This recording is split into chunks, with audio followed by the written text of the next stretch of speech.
Okay, तो इसमें हमारा टॉपिक आगे मेरा बेटा मैग्नीफाइंग ग्लास।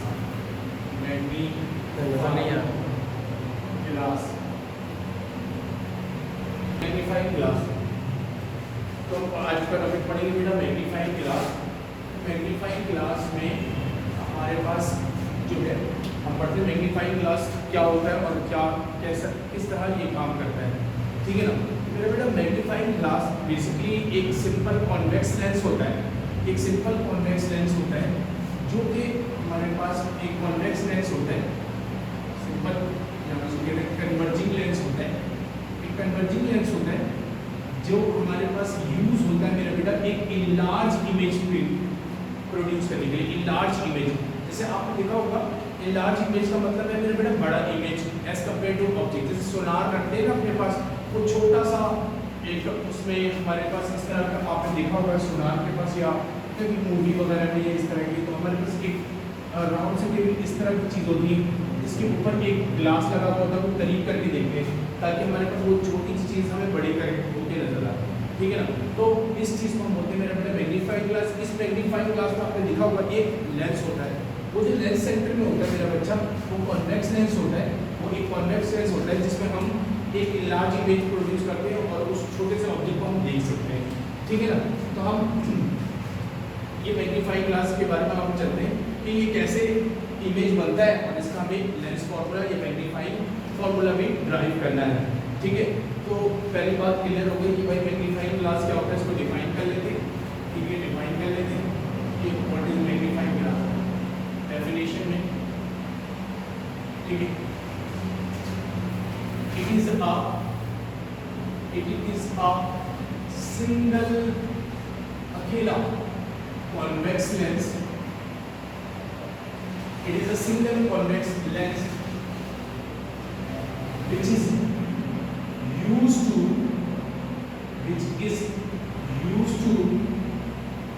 produce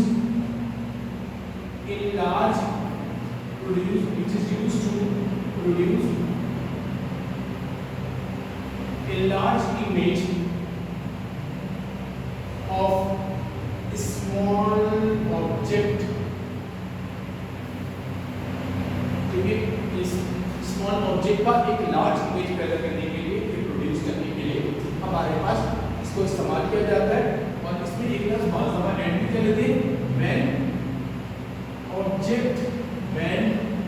ऑब्जेक्ट को कहाँ रखा जाता है मेरा बेटा, when object is placed under focal length. जब ऑब्जेक्ट को कहाँ रखा जाएगा मेरा बेटा, अंडर फोकल लेंथ। और आपको पता है बेटा कॉन्वेक्स लेंस में कि हमारे पास जब फोकल लेंथ के अंदर ऑब्जेक्ट को रखते हैं तो इमेज हमारा हमेशा एक रियल और वर्चुअल इमेज का कॉन्सेप्ट आपने पढ़ा था। तो वर्चुअल इमेज बनता है और हमारे पास वर्चुअल इमेज के साथ हमारे पास इरेक्ट इमेज बनता था। इरेक्ट इमेज के साथ हमारे पास इमेज भी लार्ज होता था। तो हमारे पास लार्ज इमेज, वर्चुअल और इरेक्ट इमेज बनता है जब हम ऑब्जेक्ट को कहाँ रखते हैं मेरा बेटा, बिना फोकल लेंथ रखते हैं। तो आपको वहाँ से पता है कि हमारे पास किस तरह इमेज बनता है कॉन्वेक्स लेंस जब हम ऑब्जेक्ट को डिफरेंट पोजीशन पे रखते हैं। तो मेरा बेटा ये तो हमने कॉन्सेप्ट पढ़ा था। आ जाए हम आगे देखते हैं इसकी कंस्ट्रक्शन। कंस्ट्रक्शन बहुत सिंपल है ना। कंस्ट्रक्शन हमने पढ़ा मेरा बच्चा कैसे, एक कंस्ट्रक्शन बना हुआ कैसे होता है कि ये मतलब जो हमने लिखा है मेरा बेटा कि ये इस तरीके से बना हुआ होता है कि एक कॉन्वेक्स लेंस होता है, ये एक कॉन्वेक्स लेंस होता है और स्मॉल, जिसका फोकल लेंथ बहुत स्मॉल होता है और वो एक ट्यूब के अंदर फिट होता है, एक रिंग के अंदर, ठीक है ना।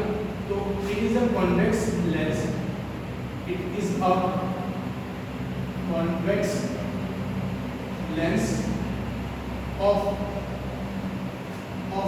small focal length fitted in a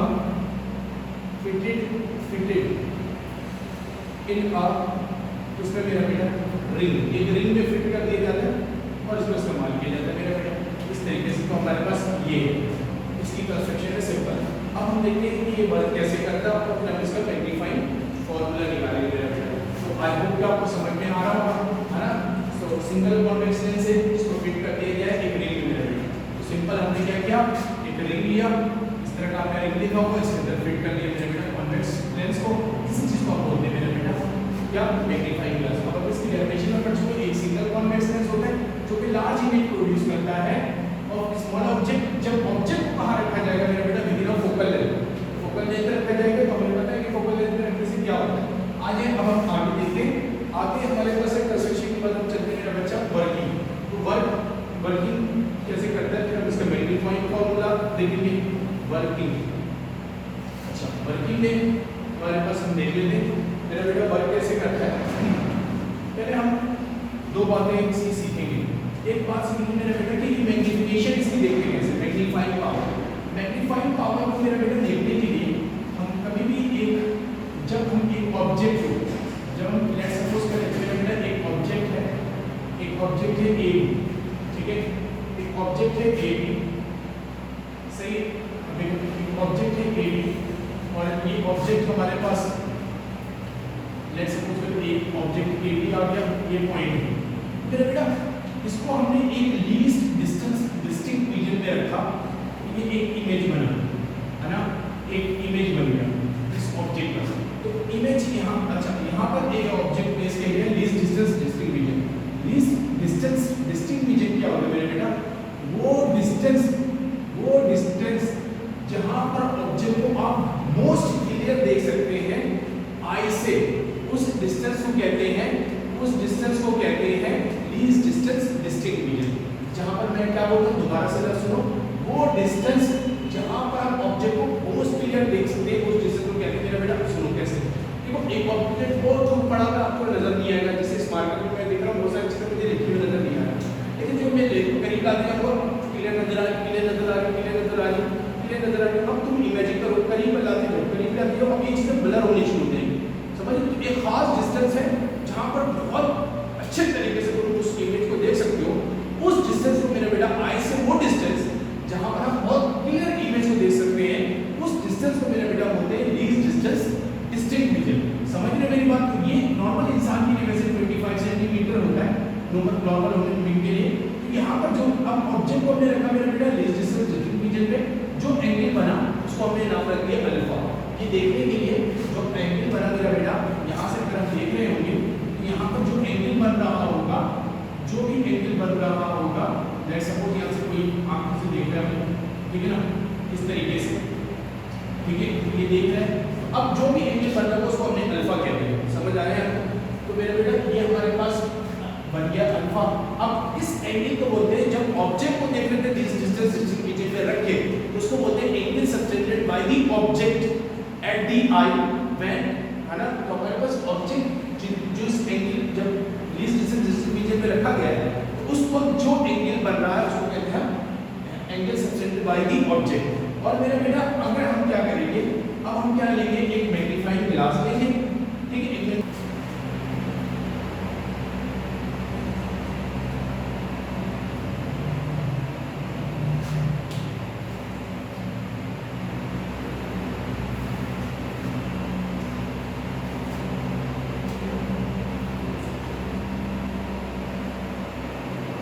ये विदिन अ फोकल लेंथ रख लिया मेरा बेटा हमने ऑब्जेक्ट।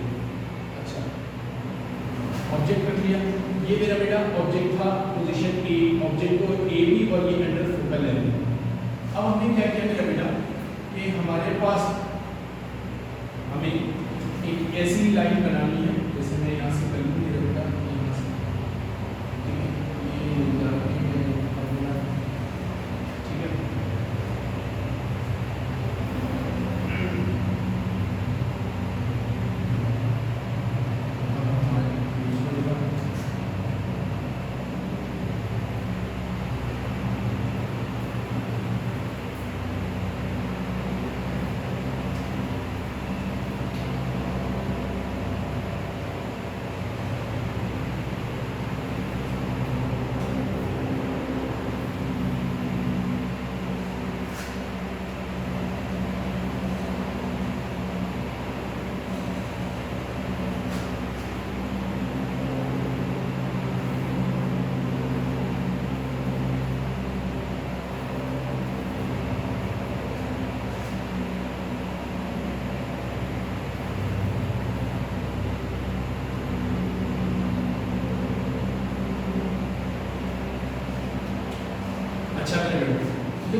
अब मेरा बेटा यहाँ पर देखो कि ये ए डैश इमेज को कहेंगे मेरा बेटा ए डैश बी डैश और ऑब्जेक्ट को कहेंगे मेरा बेटा ए बी, है ना। ऑब्जेक्ट हमने विद इन फोकल लेंथ रखा है और एक इमेज बन गया मेरा बेटा, एक लार्ज इमेज बन गया और एक वर्चुअल इमेज है क्योंकि हमने पीछे ड्रॉ करने से आया था। इस वक्त मेरा बेटा जो एंगल बन रहा होगा आई से, अगर आप देख रहे हैं यहाँ से, लेट्स सपोज आप देख रहे हैं मेरा बेटा यहाँ से, ठीक है ना। अगर आप यहाँ से देख रहे हैं याद रखिएगा मेरा बेटा कि यहाँ पर जब आप देखेंगे तो हमारे पास क्या होगा कि ये वाला एंगल जो बनेगा मेरे बेटे ये अल्फा नहीं कहलाएगा, ये कहलाएगा बीटा। क्यों? देख रहे हैं आप मेरी बात को समझे। अगर फॉर एग्जांपल अगर कोई एक फॉर एग्जांपल हमने एक छोटे से ऑब्जेक्ट रखा हुआ है एक खास डिस्टेंस पर यहाँ पर, ठीक है ना। अब हमने क्या किया, अगर एक बड़ा चीज वहीं पर उसी डिस्टेंस में आ जाए मेरे बेटे लार्ज, कोई फॉर एग्जांपल आप इमेजिन कर लेते हैं, इमेजिन करते हैं कोई छोटा सा बंदा है आपके हाइट, अब यहाँ पर आ जाएगा लेट्स सपोज इतना छोटा था आपसे थोड़ा बड़ा होगा, चलो ये ले लेते हैं, ये ले लिया। अब हमने आपको देखा ही, ठीक है, लेकिन एक बहुत लंबा बता है, फिर एंगल क्या बनेगी, देखो अब ऑब्जेक्ट इमेज जो बन रहा है इसी डिस्टेंस में ये बड़ा है, इसको देखने के लिए एंगल ऊपर ज्यादा बनेगा और मेरा बेटा ऑब्जेक्ट छोटा है तो एंगल क्या होगा मेरा बेटा कम होगा। तो और जो angle subtended by the object है इसी डिस्टेंस में, इस डिस्टेंस जिस रीजन में वो मेरा बेटा जो है वो कम है और हमारे पास जो एंगल बनेगा मेरा बेटा इसके लिए वो डिफरेंट होगा, है ना। तो ये भी किस में बनना मेरा बेटा लीस्ट डिस्टेंस डिस्टिंक्ट रीजन पे, और ये वाले डिस्टेंस को हम कहेंगे मेरे बेटा यहाँ से जो ऑब्जेक्ट को जब हम लेंस के सामने प्लेस करते हैं तो याद करेंगे क्या था मेरा बेटा, ये कहलाता था P, है ना। ऑब्जेक्ट का डिस्टेंस फ्रॉम द लेंस ये कहलाता है मेरा बेटा P। तो आप समझ रहे हो ये दो डिफरेंट एंगल है, इसको कहते हैं angle subtended by the image, ठीक है। when it is formed at the least distance distinct region, जब इमेज बना least distance distinct region पे तो उस वक्त जो एंगल बना मेरा बेटा वो कहलाएगा बीटा, और angle subtended by the object जब ऑब्जेक्ट को रखा गया था उसी डिस्टेंस में, जब हमारे पास उस वक्त एंगल बना था उसको बोलते हैं angle subtended by the object at the least distance distinct region. तो मेरा बेटा अब ये हमारे पास तो इन दोनों का रेशियो, ठीक है ना, एंगुलर मैग्नीफिकेशन, तो इसको हम एंगुलर मैग्नीफिकेशन इसी तरीके से डिफाइन करते हैं। तो आप याद रखिएगा ये कॉन्सेप्ट को, हम आगे चलते हैं, ठीक है मेरे बेटा। तो अब इस डायग्राम को वर्किंग में लिखेंगे, क्या किया हमने, देखो वर्किंग में क्या लिखेंगे, consider an object AB is placed within a focal length of a convex lens, ठीक है। जब एक ऑब्जेक्ट को रखा गया within a focal length तो it form a virtual inverted नहीं है, इरेक्ट एंड मैग्नीफाइड इमेज, ठीक है, A डैश B डैश, और ये हमारे पास इमेज बन गया। The distance is maintained in such a way, the object distance is maintained in such a way, object की distance को इस तरह maintain करवाना है कि image मेरा बेटा बने कहाँ पर least distance distinct region में, ताकि image को आप बहुत clearly देख सकें। तो ये हमारे पास है basically इसका वर्किंग। तो मेरे बेटा हम यहाँ लिख लेते हैं, consider an object AB is placed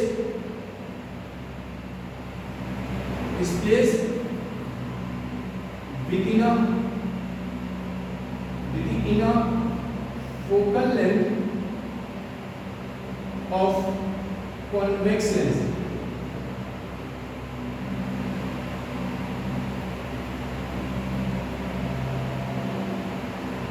form an image कैसा मेरा बेटा, form an image of virtual erect and magnified in nature, magnified in कैसा मेरा बेटा, नेचर, सही, मैग्नीफाइड इन नेचर। अब हमें क्या आपको बता रहा है कि ऑब्जेक्ट को ऐसी जगह रखना है ताकि इमेज हमारे कहाँ बने, लीस्ट डिस्टेंस डिस्टिंक्ट रीजन में। तो द डिस्टेंस बिटवीन, ये मैं ऐड करूं, the distance between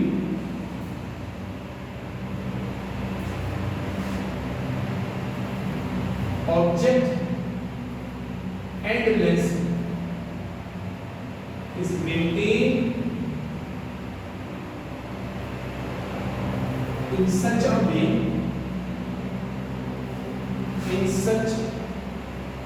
way, in such a way that image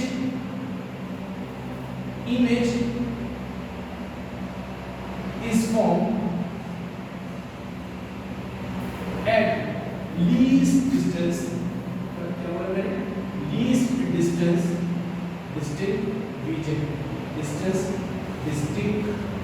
form image at least distance, distinct region, ठीक है मेरे बेटे, ये हमारे पास डिस्टिंक्ट, ये हमारे पास इसकी वर्किंग है, ये किस तरह काम करता है कि इमेज को हमें बनाना पड़ता है वहाँ पर लीस्ट डिस्टेंस रीजन पे, ताकि हमारे पास इमेज बड़ा भी बने और हमें मोस्ट क्लियर भी दिखे मेरे बेटे। अब हम मैग्नीफाइंग पावर की बात करते हैं, फिर हम इसको ड्राइव करेंगे, फॉर्मूला मुझे ये भी डालना पड़ेगा, ठीक है। तो हम यहाँ पर लिख लेते हैं मैग्नीफाइंग पावर, कैसे डिफाइन करते हैं, मैग्नीफाइंग पावर, ठीक है मेरा बेटा, magnifying power of convex lens. मेरा बेटा इसको डिफाइन करते हैं कैसे कि हम रेशियो लेते हैं angle subtended by the image, ठीक है, to the angle subtended by the object when they are placed at the same distance. जब दोनों का डिस्टेंस क्या हो, सेम, तो उस वक्त जो दोनों का एंगल बन रहा होता है, तो इमेज का एंगल के साथ ऑब्जेक्ट का एंगल का रेशियो लेते हैं। दोबारा से बोल रहा हूँ, इमेज के एंगल के साथ, यानी कि जब और इमेज बनता है लीस्ट डिस्टेंस डिस्टिंक्ट रीजन में, जब ऑब्जेक्ट को फोकल लेते हैं उसका रेशियो लेते हैं ऑब्जेक्ट के साथ। मेरे बेटा हम इसी को लिख देते हैं यहाँ पर कि हमारे पास it is the ratio of क्या मेरा बेटा, it is the ratio of angle subtended by image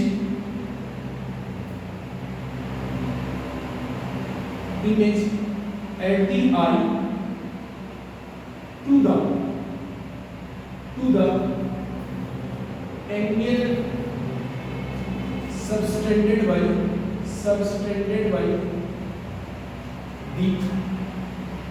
object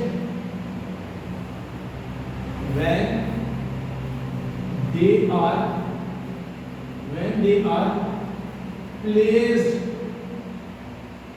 at same distance। जब दोनों को सेम डिस्टेंस पे रखा जाए तो उन दोनों के एंगल का रेशियो ले लेते हैं मेरे बेटा, तो मैग्नीफाइंग पावर आ जाता है। यानी कि हम मैग्नीफाइंग पावर को कह रहे हैं सर, ये मैग्नीफाइंग पावर होता है, यानी कि हम कहते हैं मेरा बेटा बीटा अपॉन अल्फा, ये हमारे पास मैग्नीफाइंग पावर होता है, इसका मेरा बेटा मैग्नीफाइंग क्लास। हम इसको ड्राइव करते हैं बीटा अपॉन अल्फा के जरिए, हम मैग्नीफाइंग पावर की तरफ चलते हैं मेरा बेटा।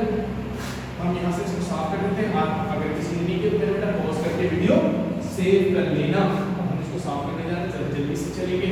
ओके, तो मेरा बेटा जब ऑब्जेक्ट को रखा गया तो लीस्ट डिस्टेंस डिस्टिंक्ट रीजन पे, तो ऑब्जेक्ट को जब रखा गया लीस्ट डिस्टेंस डिस्टिंक्ट रीजन पे, तो उस वक्त जो एंगल बन रहा है वो अल्फा है। आए हम उसको निकालते हैं मेरा बेटा, तो हमें कंसीडर करना पड़ेगा पहले ये वाला डायग्राम कंसीडर, इसमें नाम देते हैं मेरा बेटा O, इसमें नाम दे देते हैं हम, चलो OB है ना, इसमें नाम देते हैं O डैश, चलो ठीक है ना। तो कंसीडर ट्रायंगल ABO, मेरा बेटा ABO ले लिया, तो ABO ले लिया। अब इसके अंदर मेरा बेटा हम ले लेंगे tan अल्फा। tan अल्फा याद करें मेरे बेटा किसके बराबर होते हैं, परपेंडिकुलर अपॉन मेरा बेटा होता है बेस, है ना, अल्फा। ये परपेंडिकुलर है सर AB, मेरा बेटा बेस है OB, सही।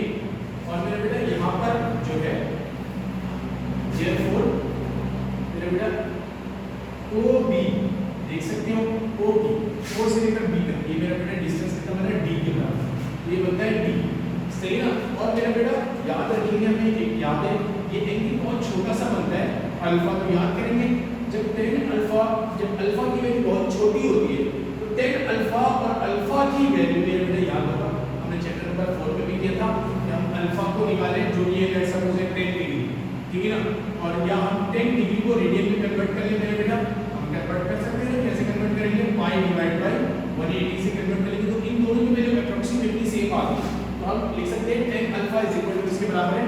अल्फा। तो मेरे बेटा अल्फा यहाँ पर हम रिप्लेस कर देंगे 10 अल्फा को मेरे बेटा अल्फा से, और मेरा बेटा ए बी तो वैसे ही रहा और हमारे पास ओ बी की जगह आ जाएगा मेरा बेटा डी।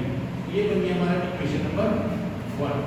ओके, अब हम आ जाते हैं इक्वेशन नंबर 2 में। कंसीडर कर लेंगे मेरे बेटा ट्रायंगल अब ये वाला, इसके अंदर दोबारा ऑब्जेक्ट ए बी ही लेंगे और ए बी ओ डैश, मैंने ओ डैश इसलिए रख दिया नाम ताकि आप कंफ्यूज ना हो। कंसीडर ट्रायंगल मेरा बेटा ए बी ओ डैश, अब ये वाला ट्रायंगल देखेंगे मेरा बेटा, इसमें एंगल देखो बीटा बन रहा है मेरा बेटा ट्रायंगल के अंदर A B O dash, beta angle बन रहा है तो मेरा बेटा हम इसको लेंगे कैसे? यहाँ पर जैसे लिया हमने 10 beta is equal to perpendicular upon base, base क्या है मेरा बेटा? यहाँ पर परपेंडिकुलर है मेरा बेटा ए बी दोबारा से, और हमारे पास बेस क्या है मेरा बेटा? ओ डैश बी, ठीक है, ये बात क्लियर है। दोबारा से हम देखेंगे मेरा बेटा ये वाला O dash B, O dash B यहाँ पर बन रहा है मेरा बेटा, देयरफॉर यहाँ पर देखो ओ डैश बी ये बन रहा है पी के बराबर, तो O dash B is equal to मेरा बेटा पी के बराबर हो गया। एंड 10 बीटा दोबारा से एंगल स्मॉल है लेकिन उससे डिफरेंट है तो मेरा बेटा बीटा ले लिया हमने, यहाँ पर पुट कर देंगे तो बीटा इज इक्वल टू क्या आ जाएगा मेरा बेटा? ए बी अपॉन मेरा बेटा P is equal to equation number 2। और ये मैग्नीफाइंग पावर का फॉर्मूला मेरे बेटा हमने यहाँ पर लिखा हुआ है, बीटा अपॉन क्या होता है? Alpha. Beta upon alpha magnifying power है मेरा बेटा, तो बीटा अपॉन क्या हो जाएगा? अल्फा। और मेरा बेटा बीटा किसके बराबर है? यहाँ पर देखो बीटा बराबर है A B upon P is equal to A B upon D, ऐसे है तो ए बी अपॉन पी और ए बी अपॉन डी मेरा बेटा ए बी से A B cancel, A D divide हो जाएगा 4th फ्लोर में मेरा बेटा कहाँ चलेगा? बेस में तो ऊपर चले जाएगा मेरा बेटा, 4 फ्लोर में तो ये हमारे पास क्या हो जाएगा? Magnifying power. आई होप कि आपको नजर आ रहा, मैं इस तरफ खड़ा हूँ तो ये मेरा बेटा डी अपॉन पी आ जाएगा। ये इक्वेशन नंबर अपन इसको ए बनाना है, ये इक्वेशन नंबर ए सही, इक्वेशन नंबर ए बना लिया। अब हम आ जाते हैं मेरे बेटा इक्वेशन नंबर ए के बाद अब हम लेंस फॉर्मूले को इस्तेमाल करेंगे। यहाँ पर लेंस फॉर्मूले को इस्तेमाल करने के लिए आपको याद है मेरे बेटा लेंस फॉर्मूला अगर मैं इस्तेमाल करूँ तो यहाँ पर जगह कम पड़ है, आज लेंस को साफ कर दूंगा, इस जगह को साफ कर लेते हैं। मेरे बेटा लेंस फॉर्मूला होता था सर, लेंस फॉर्मूला होता था by using इक्वेशन बना लिया हमने यूजिंग लेंस फॉर्मूला। मेरे बेटा लेंस फॉर्मूला याद कर लो दोबारा से। कैसे? हमारे पास क्या होता था सर ये बराबर होता था इसके 1 अपॉन एफ के इज इक्वल टू 1 अपॉन ई के प्लस 1 अपॉन किसके? क्यू के, है ना, image distance, object distance and focal length. तो मेरा बेटा अब यहाँ पर देखिए, मेरे बेटा यहाँ पर हम इस डायग्राम के अंदर देखेंगे फोकल लेंथ तो मेरा बेटा एफ, ऑब्जेक्ट डिस्टेंस है मेरा बेटा पी, और इमेज देखो मेरा बेटा क्यू किसके बराबर है? ये देखो इमेज डिस्टेंस बराबर है मेरा बेटा यहाँ पर देखो डी के बराबर, है ना, इस डिस्टेंस 60 मीटर में बन रहा था तो ये मेरा बेटा डी के बराबर तो होगा सर। तो इस डिस्टेंस 60 मीटर को सर हम डी से रिप्रेजेंट करते हैं। तो मेरा बेटा लेकिन क्या इमेज प्लस का है? नहीं सर, ये जो इमेज जो क्यू है ये तो डी तो है लेकिन ये वर्चुअल इमेज है और इमेज का डिस्टेंस हमेशा नेगेटिव देते हैं। अगर कौन सा इमेज है सर? वर्चुअल इमेज है, तो सर यहाँ पर तो इमेज वर्चुअल है तो वाकई में सर हम यहाँ पर किसके बराबर लेंगे? क्यू को इज इक्वल टू लेंगे सर माइनस किसके? डी के मेरा बेटा, तो माइनस डी ले ले, तो माइनस डी लेंगे मेरा बेटा, माइनस डी ले ले तो क्या बनेगा? 1 upon F is equal to 1 upon P plus 1 upon minus D. यहाँ तक क्लियर है? ठीक है, यहाँ तक क्लियर। अब हम चलते मेरा बेटा माइनस डी में, यहाँ पर अगर इसको सॉल्व करेंगे मेरा बेटा क्या हो जाएगा? यहाँ पर सॉल्व कर लेते हैं, आज 1 upon F is equal to 1 upon P minus 1 upon D, है ना, 1 अपॉन डी। तो मेरा बेटा अगर आप मल्टीप्लाई कर दें डी को वो साइड में, क्या करते हैं मल्टीप्लाई कर दें, तो हम इंटर में आ चुके हैं मेरा बेटा, तो मल्टीप्लाई करेंगे दो साइड से, अब हमें लिखने की जरूरत नहीं, मल्टीप्लाई डिवाइड में बोथ साइड, ऐसे नहीं लिखते। अब हम क्या करते हैं मल्टीप्लाई करना, दोनों साइड मल्टीप्लाई कर देते हैं, तो मेरा बेटा यहाँ पर बन जाएगा क्या, इस तरफ मल्टीप्लाई करेंगे तो 1 अपॉन एफ था ना, तो डी अपॉन एफ हो जाएगा मेरा बेटा, इसमें मल्टीप्लाई करेंगे तो डी अपॉन पी हो जाएगा मेरा बेटा, और इसमें मल्टीप्लाई करेंगे तो डी अपॉन डी हो जाएगा सर, और डी अपॉन डी से सर ये डी से डी कैंसिल। तो मेरा बेटा बना यहाँ पर क्या फॉर्मूला हम यहाँ पर कर लेते हैं, तो मेरा बेटा बन गया D upon F is equal to D upon F is equal to D upon P minus 1। तो मेरा बेटा माइनस का है, अब हम इसको इस तरफ भेजेंगे तो क्या हो जाएगा मेरा बेटा, प्लस हो जाएगा 1 plus D upon F is equal to मेरा बेटा डी अपॉन पी।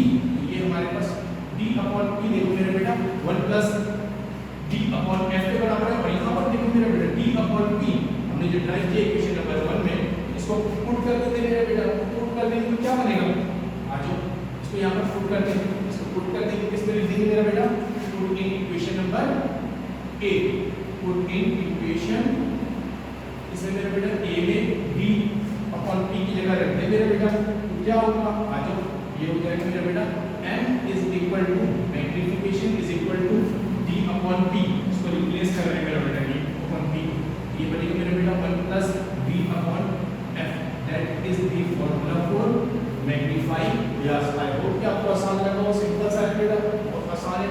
क्या किया हमें, पहले ऑब्जेक्ट को रखा लीस्ट डिस्टेंस रीजन पे, उसके जरिए से हमने एक फार्मूला बना दिया अल्फा, ये लीस्ट डिस्टेंस रीजन में जब ऑब्जेक्ट को रखेंगे जो इमेज बनेगा वो अल्फा होगा, वो कहलाता है क्या मेरा बेटा, angle subtended by the object, वो अल्फा है। और फिर जब हम लीस्ट डिस्टेंस रीजन में एक इमेज बनाएंगे इसके जरिए मेरा बेटा, कॉन्वेक्स लेंस के जरिए, तो उस एंगल को कहेंगे बीटा, वो होता है angle subtended by the image, है ना। तो जब दोनों एक ही डिस्टेंस पे हो तो उन दोनों का रेशियो मेरा बेटा, है ना, beta upon alpha magnification power कहलाता था। हमने क्या किया, इस फार्मूले को, इस डायग्राम को इस्तेमाल करके हमने अल्फा को इस्तेमाल किया, यहाँ पर हमने निकाले ए बी, इसी तरह हमने यहाँ पर इसको इस्तेमाल कर लिया। आई होप कि आपको समझ आया होगा, और इस वीडियो को लास्ट में देख रहा हूँ, इसमें कुछ एडिटिंग होगी तो मैं कर दूंगा, और इसमें अगर पहली वीडियो तुम्हें समझ आई और अच्छा लगा है तो तुम रिपीट करके वीडियो बनाने का मकसद ये होता है कि आप बाद में भी देख सकें, अगर आप कुछ चीज़ें भूल भी रहे तो रिपीट कर देख सकें। तो आप इसको ज़रूर देखिएगा, और इंशाल्लाह हम कल की क्लास में मिलेंगे।